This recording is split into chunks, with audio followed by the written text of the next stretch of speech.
You're listening to The Mountain Spirit, a podcast of Christian Appalachian Project, where we share inspirational stories of faith, service, and compassion. I'm a firm believer that we're all connected by our shared humanity and that finding that intersection, sometimes it just means having a conversation.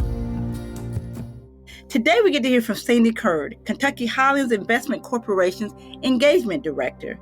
Their mission is to provide and retain employment opportunities in Southeastern Kentucky through community development, responsible investments, training, and management assistance. Christian Appalachian Project does a lot of good work because of the support of donors and volunteers outside of Kentucky, but also many from within the Commonwealth. Today, we wanted to focus on the good that is being done for people in the region by people in the region. We're so excited to have Sandi on today to talk about economic development in the region. Hi, Sandi. Welcome to the show. Hey, Tina. It's a pleasure to be here. I'm so excited. Well, we're going to get started. So why don't you introduce yourself to our audience a little bit and tell them about your family and where you're from? Oh, happy to do. So, Tina, I am a lifelong Kentuckian, born here in the state, only lived outside of the state for a brief 2-year period to go to graduate school. But as far as being a Southeastern Kentuckian, that is something I claim that I did by choice. I was raised in the Lexington region, the Bluegrass region, kind of in those suburbs around through there, but made the decision, more years than I'm care to admit, to come to Southeastern Kentucky and fell in love with it, fell in love with the opportunity, fell in love with just the region and its people, and I made a decision to stay. So we live in Whitley County. I work in Laurel County in Corbin, which is, we have a couple of claims to fame. One of them is the Cumberland Falls, the Niagara of the South, home of the only moonbow in the Western Hemisphere, and we are the original Kentucky Fried Chicken. Colonel Sanders got his start in Corbin, and we memorialized that with a beautiful museum, and we still serve chicken there. So I have been there. It is very cool. It is so good. I've been doing that particular work. My background's actually in healthcare administration. And so I came by way of healthcare and so forth, but through a variety of things, got out of healthcare. We bought a farm, so I attempted agriculture. I am the self-proclaimed worst farmer in the world. Yes, and soon found that was just not where my skill set lied.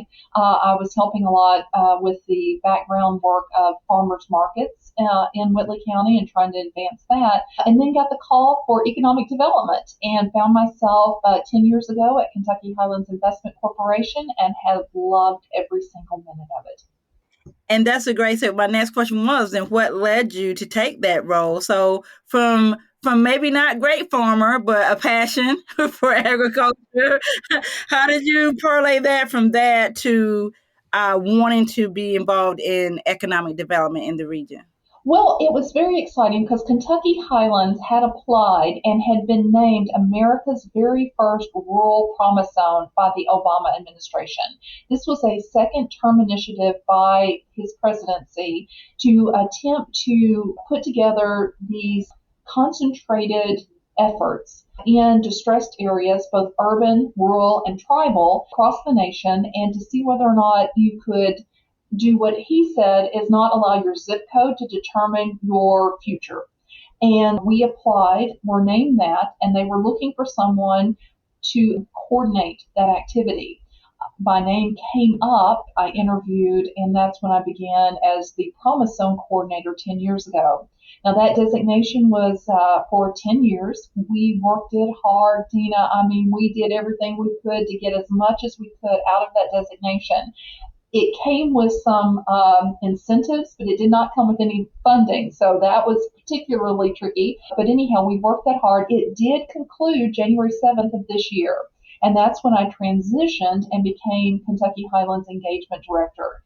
And by that, it means that I am responsible for relationships that we have with our external partners, including CAP.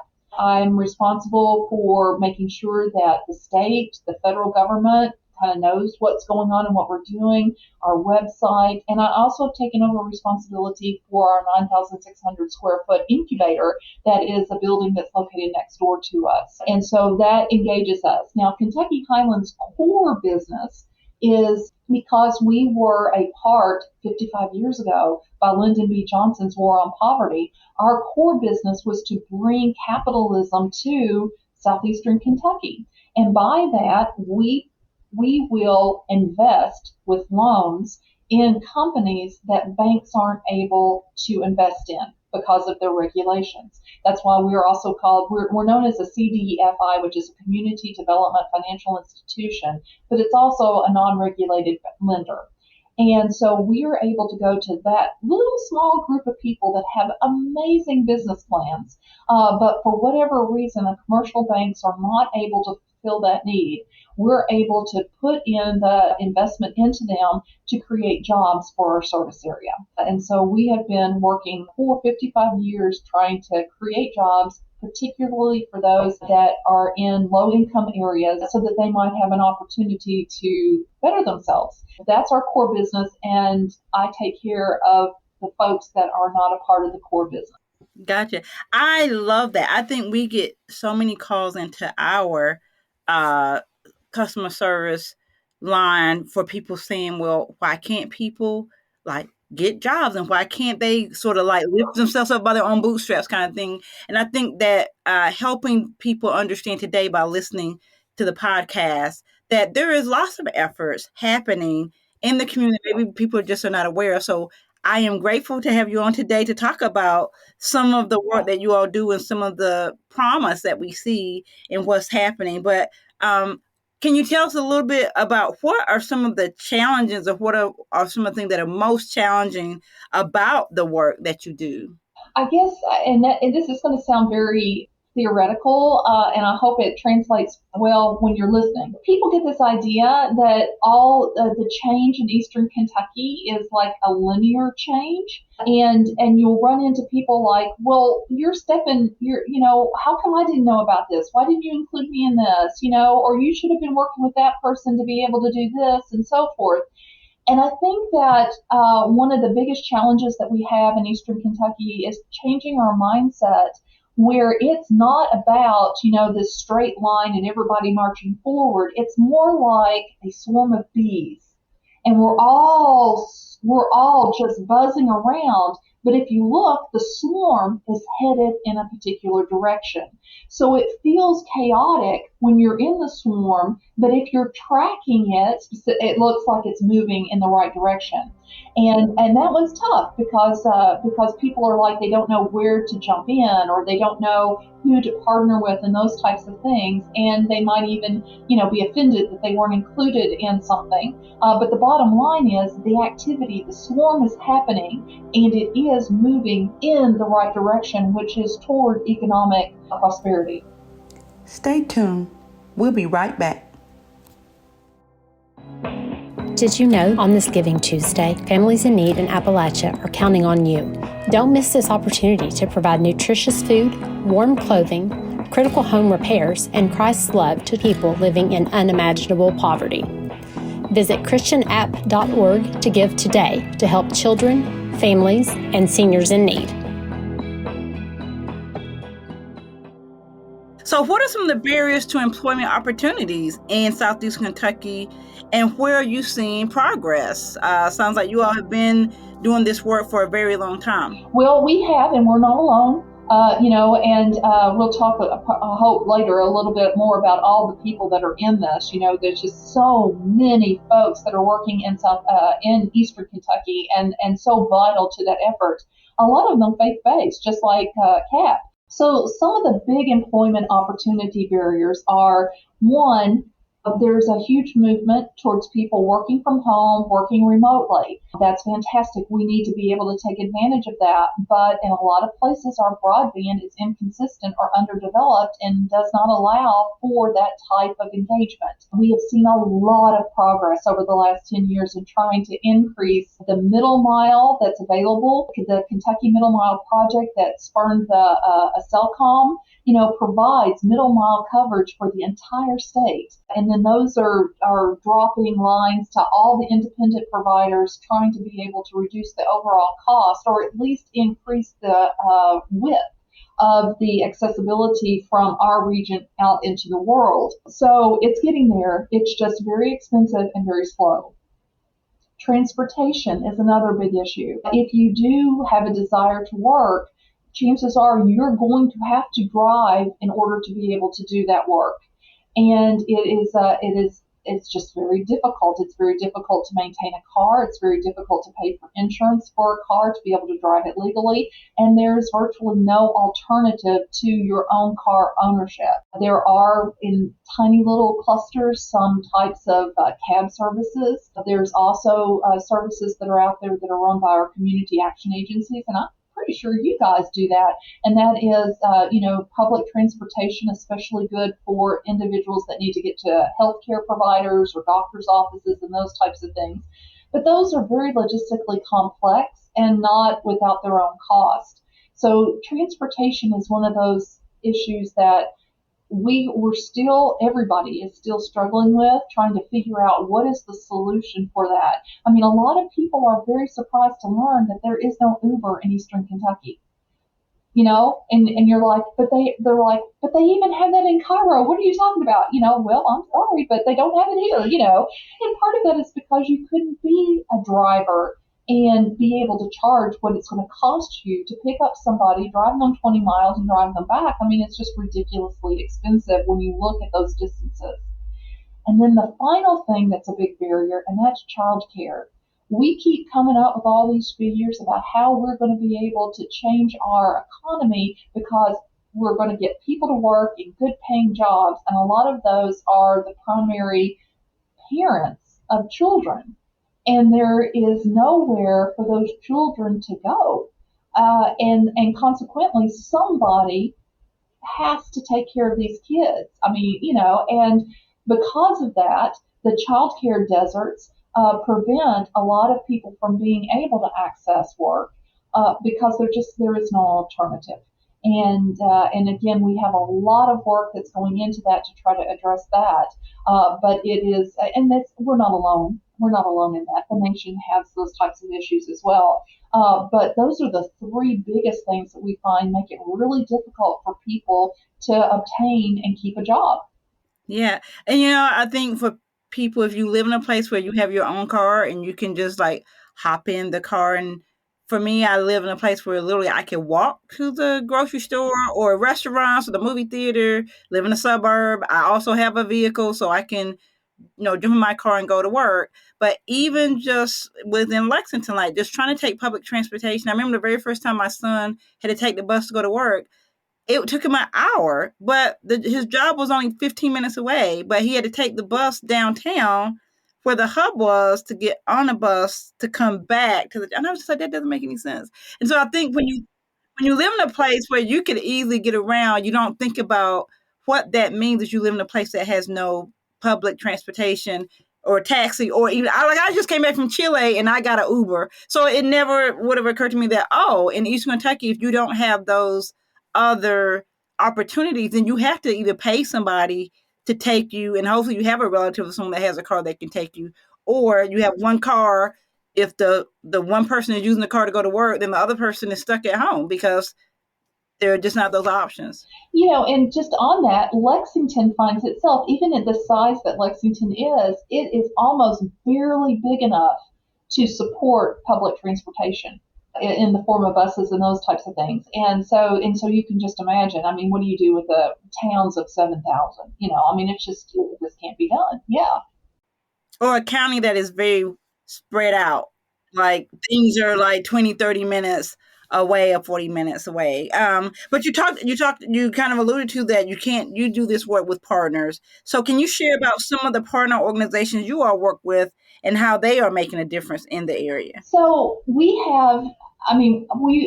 through the course of the Promise Zone, that 10 years, we reached out and folks, and we brought them in, and we reached a total of 102 partners. And that was just people that we had connected with and said, you want to engage in our work? Do you want to know when we've got things going that have to do with education or broadband or those types of things? Do you want to hear about grant opportunities?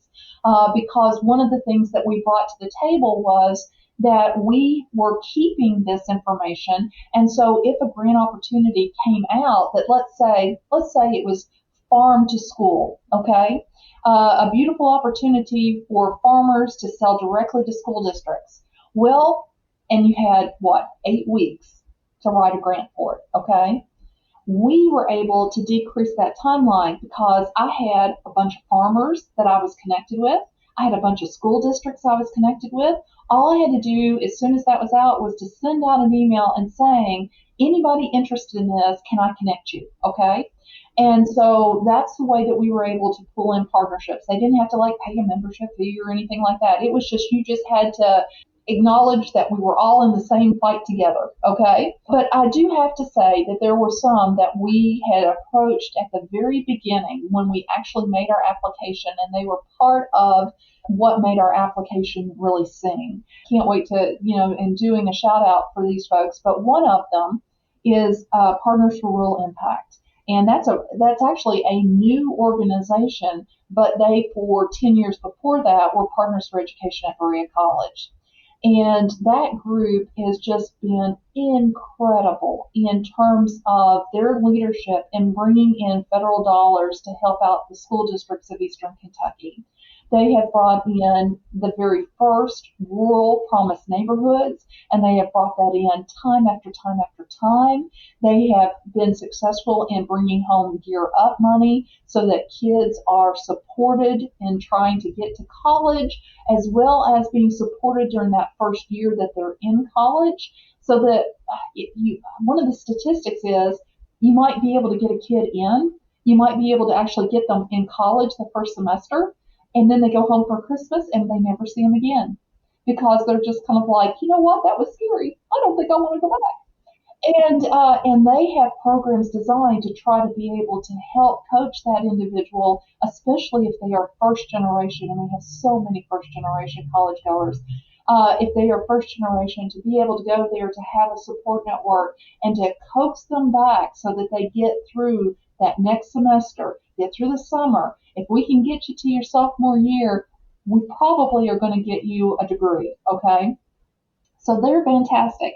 Then I have to shout out the Center for Rural Development. They're over at Somerset, and they have been taking the lead with regard to making sure that Eastern Kentucky is blessed with broadband, robust, affordable broadband. They were instrumental in pushing the whole Kentucky middle mile as it rings through Eastern Kentucky to make sure that our part of the state was well represented in that. And they do 1,000 other wonderful things, but we love them the most for that.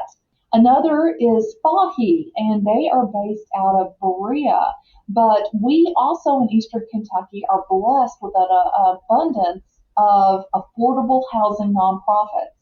And S5E4 works with all of those affordable housing nonprofits in Kentucky, as well as West Virginia and Eastern Tennessee, so in the Appalachian region, to be able to help them with expertise, bringing down funding, sharing best practices, and even educating and representing in Washington, D.C.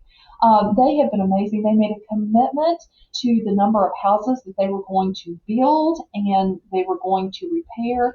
They surpassed that even before the end of the 10-year designation. You have to throw out the University of Kentucky, CEDEC. That is an organization that is held in the College of Agriculture, Community and Economic Development Initiative of Kentucky.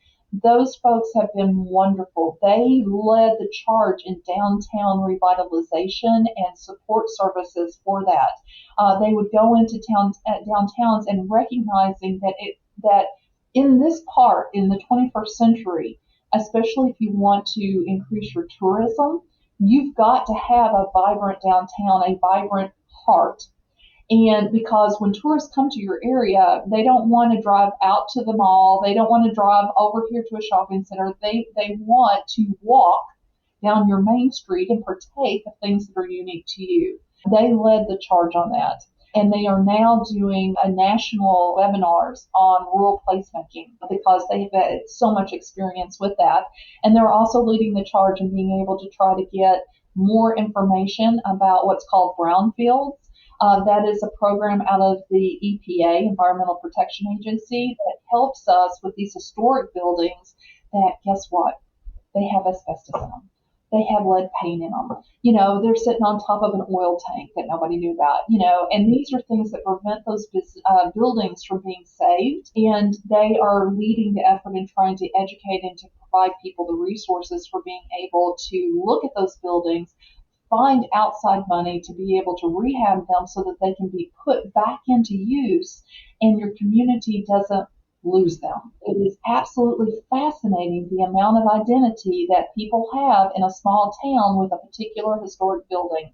And when it's gone, it's gone. No parking structure or flat lot is going to replace it. Also, have to sing the praises of our own Kentucky state government. The Department of Local Governments have always been supportive of the work that we've been doing in this area and lending their hands wherever it's possible to be able to do it. Also want to reach out and sing the praises of SOAR, Shaping Our Appalachian Region. They do there are 54 counties, much bigger footprint than what Kentucky Highlands is, but they are constantly working hard and showing results and bringing them home. There's so many more, and somebody is going to listen to this and go, Sandy, you forgot us, and I'm so sorry. But with 102, it's really, really hard to do that. But anyhow, those are some of the ones that we've just worked with for well over 10 years to help reshape our area. It sounds like a lot of great work and a lot of great partnerships that you all are right in the center of and bringing folks together. And I know we always say that we can't do anything through CAB without partnerships. It is all of us coming together to extend the impact and helping people in need, and knowing that it's not just about the one organization. It's all of us working together. Sandy, I wonder if you could talk a little bit about the economic forecast as things have been transitioning in the region. Can you talk a bit about your work serving communities that were either a part of the coal mining industry or still a part of that? How are you helping those communities as things are transitioning in the economy as a whole? The biggest thing that's plaguing all of those counties is population loss. And what we saw when I was actually in Leicester County delivering a Promise Zone talk, and it was the day the very last operating coal mine shut down. And they have reopened. The economy has been a little bit better for that, but we have seen that it's not to the level that anybody expected, nor is it ever going to be, because the coal shutdowns was not just a legislative problem where government regulation shut us down. That was one, but it was also a economic problem with competition from other fuel sources like fracking and natural gas. And then it was also the fact that, the more coal we remove in eastern Kentucky, the more expensive it is to get the next ton.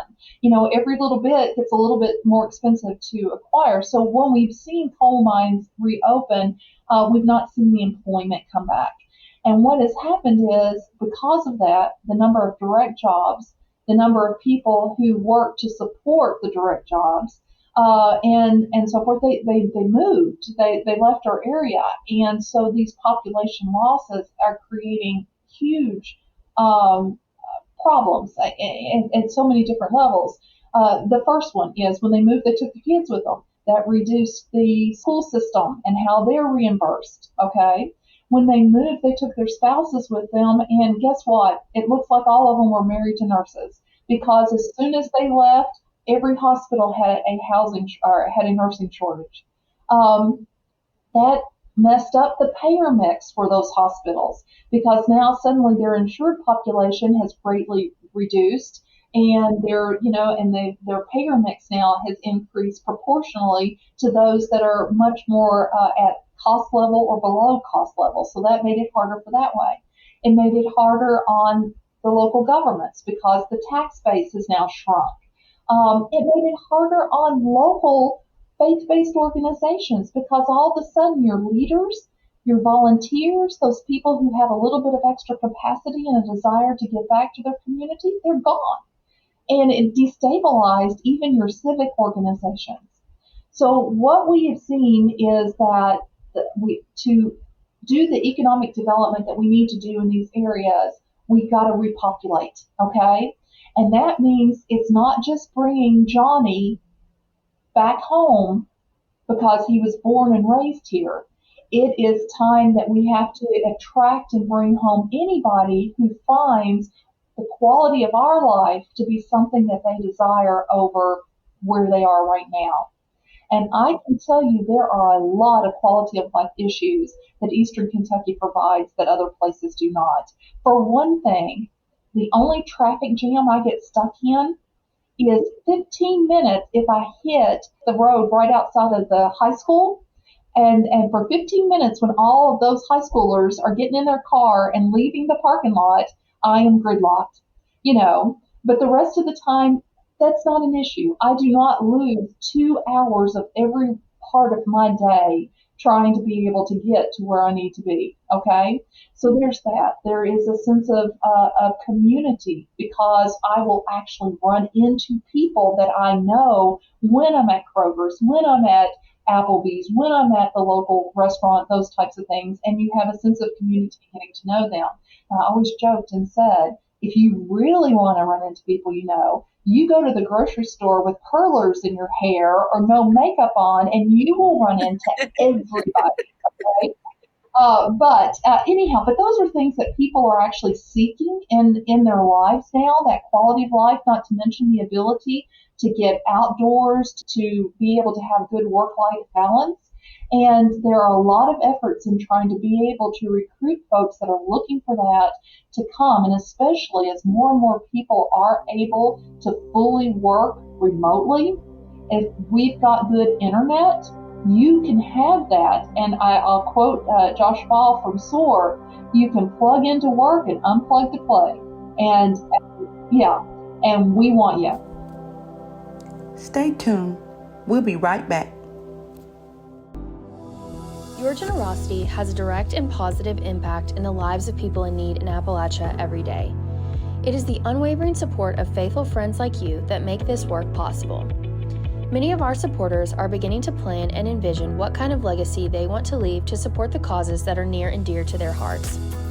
CAP is happy to provide a safe and easy experience for people to create a will and support CAP through non-cash gifts. Through our partnership with Free Will, CAP offers our donors the ability to create a will online and alter it at no charge.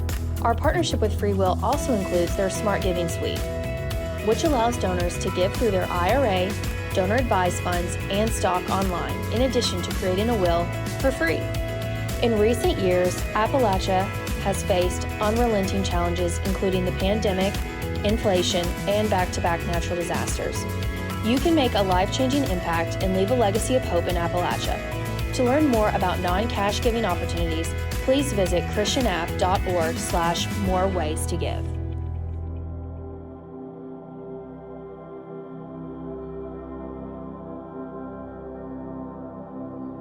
Speaking of the beautiful, it's just such a beautiful. Whenever I go down the Parkway, I'm just like, oh my gosh, people are missing it.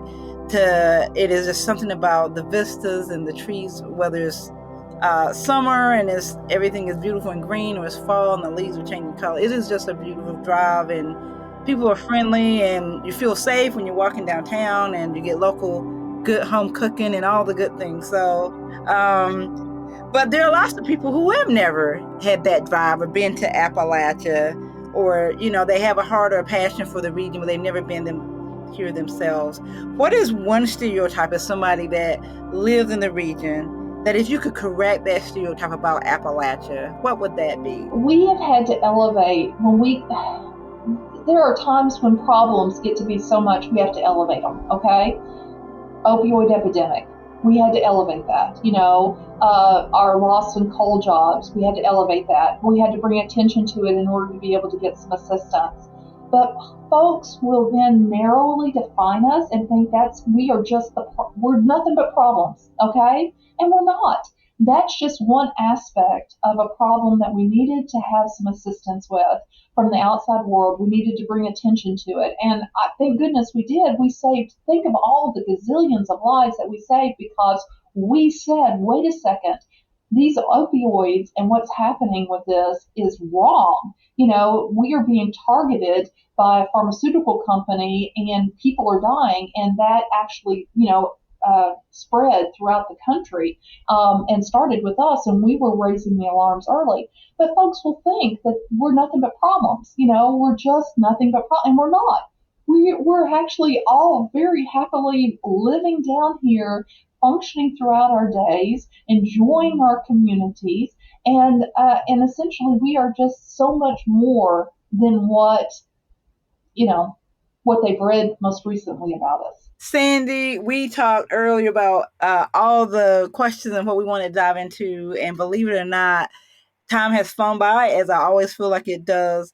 We always end our show with this last question, and hopefully you'll be able to come back and talk to us more about your work, because I know that there are many things that we did not get to delve into, but I hope it gave our audience a chance to see that there are great things happening in Appalachia by people who live here in the community, and that there is a hopefulness, and that there are just good things that you can look forward to. And so we end with this question. The mission statement of Christian Appalachian Project is building hope, transforming lives, and sharing Christ's love through service in Appalachia. Hope, transformation, love, and service. Which one resonates with you the most when you think of Appalachia? Well, Tina, I've always been a big fan of transformational leadership theory, and it happens one person at a time. And so that's out of that is the one that jumped out of me is the transformation.